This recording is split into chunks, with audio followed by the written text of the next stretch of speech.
Recess. I want to get your take on your other major work, and that is your investigation into the transition from the Obama administration to the Trump administration, and your investigation into the conflict of interest around Hunter Biden as it relates to Burisma and Ukraine.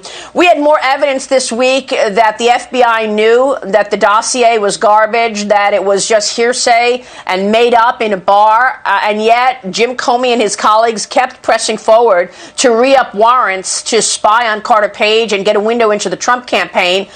Tell me about that and what the latest is on that story. And by the way, while you're doing your investigation, your colleagues on the left are trying to take you down with a disinformation campaign. Well, again, we're trying to assemble a puzzle. I think we basically know what this picture is, but we're trying to get all the pieces of the puzzle.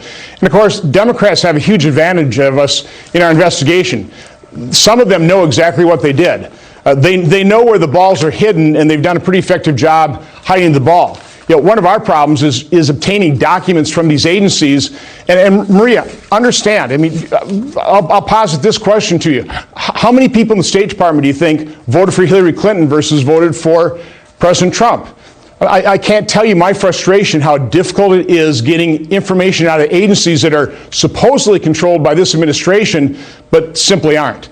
And so they know exactly what they did. They're doing a very good job of delaying our ability to obtain the information. But we are starting to fill in the pieces of the puzzle here. For example, now we do know that these initial briefings with President Trump were really part and parcel of investigation into President Trump. Right. You know, what we've done this week is we issued 4 letters. They, of course, got leaked, not by us, but they got leaked. But we are getting far more granular, far more specific in our requests for information as we learn more. And I'm actually hoping that the White House gets engaged and gets into those agencies and just make sure that that the American people finally get to understand and see the full picture of the corruption of the transition process that occurred. We have copies of those letters. Let's show them on air, because you are asking, and you sent a letter to Secretary Pompeo, you sent a letter to Secretary Haspel, you sent a letter to Bill Barr, and you're asking for all records related to Christopher Steele's contact with the State Department. You're asking for records related to meetings or communications between Glenn Simpson and State Department officials. You also want to know about Stefan Halper and what Stefan Halper was paid. I know that the Office of Net Assessments paid out initially $244,000 to Stefan Halper to write a report on China and Russia. Can you tell me a little about that? Well, again, what we are doing is we're becoming much more specific in our requests. I got subpoena authority that was quite broad. The members of my committee wanted us to first try and get the information on a voluntary basis. We've been doing that for the last month. But, you know, I'm losing my patience. We've given people every opportunity. Personally, I'd be surprised if we didn't start seeing us issue some subpoenas to some individuals in some of these agencies. But no, we are, we've learned more. We've gotten more specific in our requests. Some of our requests are broad because we just don't know what we don't know. We don't know what we're really asking for. But some of our requests are very specific. There's probably not that much information. These agencies should be able to get that information. They probably already have it. There's probably classification issues, or they'll use classification as an excuse not to give it to us. But we are pressing forward. I'm losing my patience. We're going to start compelling some of this probably in the near future. So, in other words, you're going to do subpoenas next week? Well, it wouldn't surprise me if we start issuing subpoenas. It's a real possibility. Okay. In the past, we have spoken about the transition period with the unmasking, and I've asked you repeatedly, how high up the ladder does it go? I had a chance to ask Valerie Jarrett that question this past week on Mornings with Maria over on Fox Business. I want to play this exchange for you, and then I want to ask you that question again. Listen to this. Did President Obama direct any of this? That's not how it works. That's not how our investigations work. That we leave that to the intelligence community to bring forward information, and the dossier, I would imagine, would be one piece of a much bigger puzzle.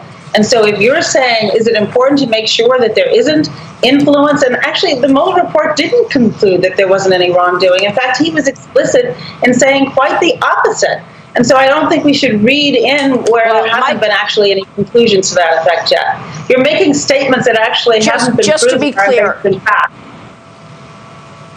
Just to be clear, Robert Mueller said no collusion. Michael Horowitz, the IG of the FBI, said that the dossier was, quote unquote, an essential piece of all of this investigating of the Trump campaign. Essential piece was the word Michael Horowitz used. So you say it was part of a larger mosaic. We have no evidence of that. Senator, this is the first time we've heard from the Obama administration. She said it doesn't work that way. Well, you'll notice she didn't answer your question. She just talked about in general what the process should be. That's not the process they followed.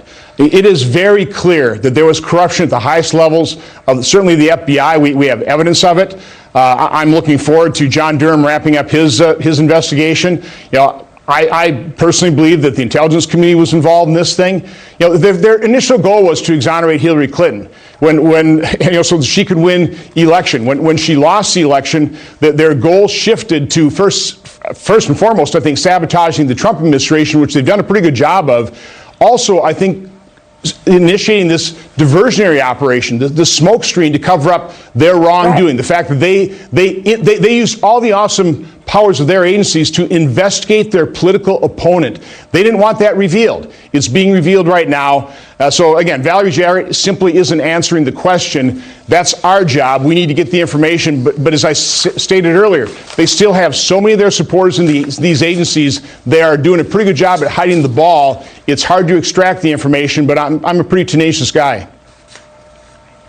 All right, Senator, we know that, and we'll be following your investigation. Thank you, sir.